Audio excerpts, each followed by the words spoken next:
পুরুষ আটকায় শেষ বয়সে, যখন তার আর কোনো গতি থাকে না।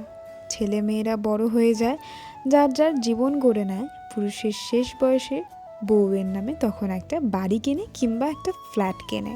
পোস্ট অফিসে 1,50,000 ব্যাংক ব্যালেন্স, পেনশনের টাকা তখন আর নমিনি নয়, একদম বউয়ের নামেই জমা রাখে।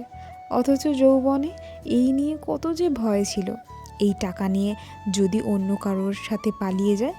তাই বৃদ্ধকালে পুরুষ আটকায় বউয়ের আঁচড়ে, যখন তার বাবা মা পৃথিবীতে থাকে না। বাবা মা জীবিত থাকলে কোনো পুরুষই স্ত্রীর মান সম্মানের প্রতি সচেতন থাকে না। তাই পুরুষ আটকায় যখন তার স্ত্রী ছাড়া আর তার কোনো অপশন বেঁচে নেই।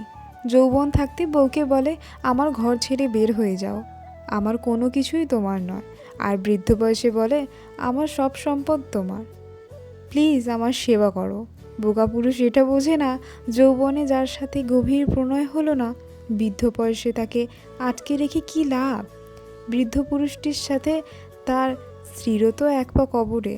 এত সম্পদ দিয়ে স্ত্রী কি করবে, যার যৌবনে একটা শখ পূরণ করতে সারাটা রাত কাঁদতে হয়েছিল।